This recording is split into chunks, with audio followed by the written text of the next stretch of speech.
Hi everybody, Mike Reese here doing a martial arts chat. I see I'm back in the same chair, back in the same corner. Put myself back in the in my corner. Now, today I put a thing on Facebook and I asked a couple of different groups like, I want to do another martial arts chat. What do you guys want to talk about? I don't get any participation, so I'm just going to continue throwing things out there. Like I said, the main reason why I'm continuing doing this is because of my friend, out of memory and honor of my friend Rick Rogers, who passed away recently, and probably it's been a little longer than I'd like to think, but I'm doing it for him because he did similar things. He would just have talking videos where he would just talk about martial arts, and he also did technique videos and stuff like that, and I want to still do that. I want to honor that. And so on this one, this video is about, the only person that had really that said anything was my friend K.I.S.S, and he put on there, he said how so many instructors will make the techniques very complicated. They'll be overly complicated, and he says he believes that you should keep it, stick with the K.I.S.S method, keep it simple. And I usually use student at the end because keep it simple, stupid people wouldn't understand what that meant anyway. So, and there's two meanings for this: keep it smart, simpleton, and keep it simple, keep it simple, student. Basically, don't overthink your techniques, and don't basically go into things blindly or foolishly. And one of my issues with, and it's not so much like an issue, but a lot of times where martial arts start in their technique and without explanation or without anything else, is simply this person, this is defense against a shirt grab. This is the two-handed choke, whatever the method is. Okay, why is that person in my space to have this? I'm not saying that grabs don't happen. I'm not saying that these things don't happen, but you're taking away the principle of retraction. That's something that Robert Bussey teaches and has been teaching for a long time. You get rid of the principle of motion. You get rid of the resistance. You get rid of the fact that there's things that are happening with you and the other person that a lot of people don't take into account when it comes into martial arts training. I think there's other martial arts that are out there that are incorporating this, but I still think the vast majority, I still believe that there is a bigger facet of martial artists out there, bigger schools out there that are not applying these types of methods of learning.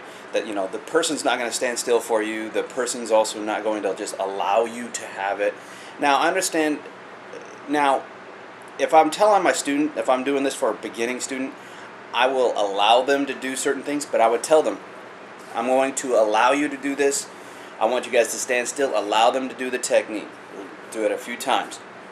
Add resistance through them. Yes, even my beginning students, you're going to add resistance through the time that I'm doing the training, because you need to know the resistance and know the difference of resistance too. Because whenever someone's not really hold back, now then you go full on resistance, and then they have to see, will that work for this specific type of body to this specific type of person, and so on and so forth. I don't let my smallest people just hang with the smallest people. My smallest people were also going against some of my biggest people, because they needed to know what is more effective for me to handle this person if a person like this was to attack me.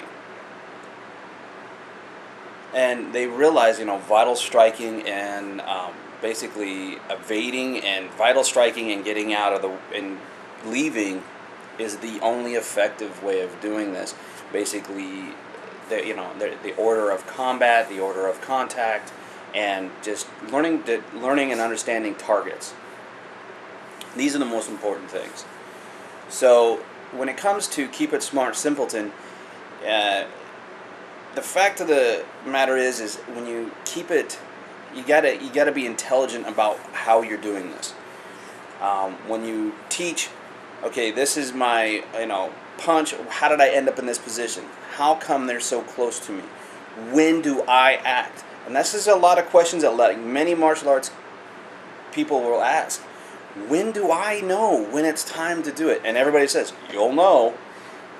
Give them some defining parameters at first, because eventually they will know. But really, honestly, anybody who's never been in a fight or in a conflict, the reason why they freeze half the time is because they have no idea what to do at that moment in time. That has to be a taught process. That has to be a learned thing.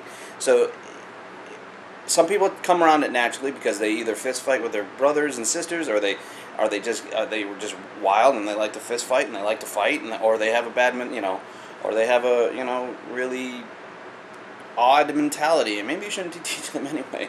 But at the same time, that some people just come by it pretty naturally. They just know how to, I know when.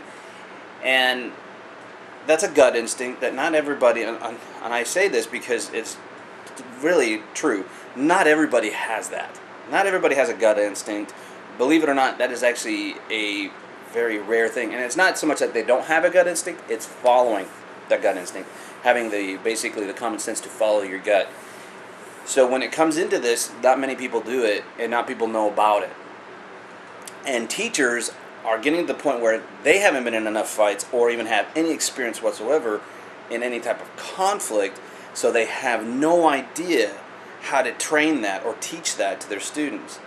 So you have to be a little more intelligent than that, and you have to be able to teach this.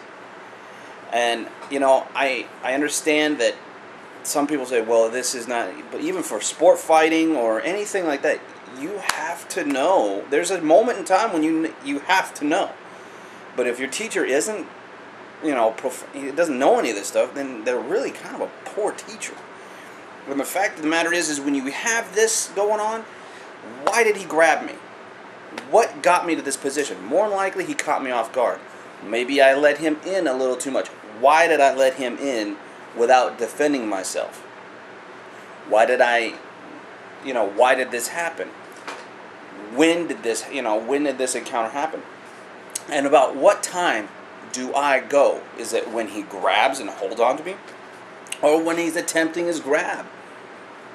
Sometimes the most successful students, and some of the people that are going to be successful in their martial arts experiences, yes, I'll let you do it against the grab, because you'll be trying to see, but this is the issue. Everybody's trying to break that hold, and they're not striking immediately right into the person. They're not, they're just taking that grab and they're trying to break the hold more than they are just before they strike the person. And they're like, well, because it's so fast. It's like, then do it simultaneously. If I'm supposed to be breaking this hold at the same time as breaking this guy's, arm or his balance or whatever it is, I need to be knowing what I'm doing. That's why some techniques are more spelled out, because they're like, that's a pop of the arm, and then when you pop that arm, that whole body shifts. It takes you out of the way of danger. But when it could simply just be the person grabs you and you snag him in his face. That's easy, just go, and then that's, you got him backing away, and even if he still got a hold of you, it's not as strong as it was when he was first grabbing you. And if I want to hold him there, like, you're mine now, and I struck him in the face, and now he's mine. The reason why I want to keep him there is because now I want to throw him on the ground. I want to keep him from being able to post up, hold on, balance himself out, things like that.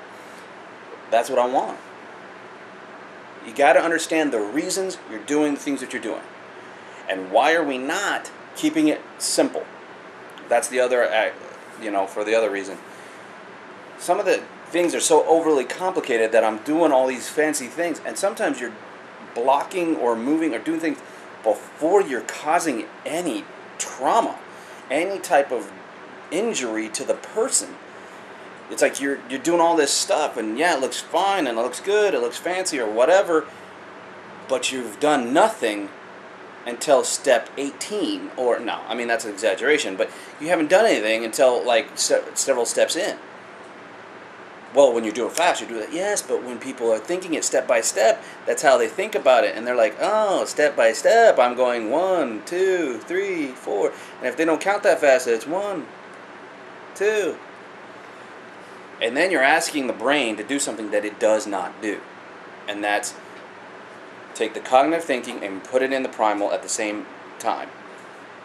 And they're like, yes, but once you get it down. And yes, once they get it down. But I'm talking about basic students. What people don't understand when I talk about certain things, I'm saying, does your basic student ever, do they have that capability of being able to defend themselves right away? There's very few arts out there that can accomplish this. Because other ones want to continue to keep it. I don't mind continuation training because sometimes they just don't understand. The reason why I can do things you can't is because I've done it for a long time. Because I've trained myself to do certain things and be able to do them quickly because my body just knows how to do it because I've done it for a very, very long time. It's really that simple. But when it comes to the techniques, especially for your basic people, and honestly, it shouldn't be this bad for your advanced people either. When it comes to your basic stuff, letting them know when this is appropriate, when it's time for me to actually be doing something, and when things are happening. I just put a video up for an example. I just put a video up about a push. Do I let the person go ahead and push me, and then I come back and counter? Why would I do that? Because what if he pushes me, I fall off the curb, and I'm hitting my head on the concrete.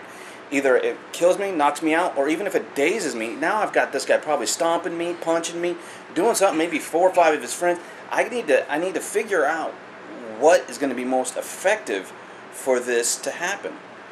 You know, and even like, so you have to know when this is, where your boundary is, things like this. And unfortunately, a lot of people teach this because a lot of people don't know it. So this is where my confrontation is with a lot of people. What do you guys think? You know, comment below. Give me your ideas. Where do you think that there's a big failing? Because I think one of the failings, and I say one because there's quite a few failings for watered down things. When something is watered down, it comes to basically the inexperience and the lack of knowledge done by the teacher. They've either not taught it, or they just don't know it.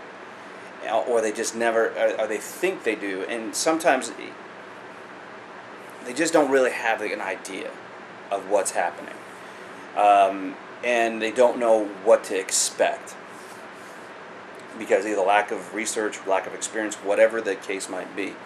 They just don't have the knowledge base that it takes, but they're just continually going by that little curriculum book saying step by step, well, this will go and do this and do this and do that. It's not always that clear and cut, but at the same time, and what kind of complications, and do you agree? Do you think some systems just are overly complicated? They just got too many things going on, they got too many hits, they've got too many things. Now, I understand, and I'm going to go ahead and put this out there before I get all the, well, that hit is the just in case hit. Not everybody gets knocked out with the one punch. I understand. I understand. Here's my counter. I understand not everybody gets hit with that one punch. And yes, I understand that these are follow-ups. But why is your follow-up staying... and I understand that what the whole motion of it is. The thing is, though, you're asking a little too much for certain people to do right off the hand. You should have a more basic set of techniques for the right, for the right group and for your right belt level or whatever the thing is. The basics should be able to be the basics. And if you're showing appropriate ways of hitting and areas of striking and areas to strike, and you're targeting correctly and you're doing this right, guess what? You shouldn't have a whole lot of hard points of how to drive someone backward or how to knock someone off their feet. So it's called proper understanding. So you guys leave your comments. Do you think think there's things out there that are just too complicated and they should just be simplified and maybe added on to later? Or what do you think the biggest what's your biggest thing about where people are wrong? I mean, what do you think is the biggest problem that's happening in the martial arts world? Just leave your comments below, and let's continue to talk about martial arts, and let's continue to talk about it honestly. Okay? Until next time, guys. Later.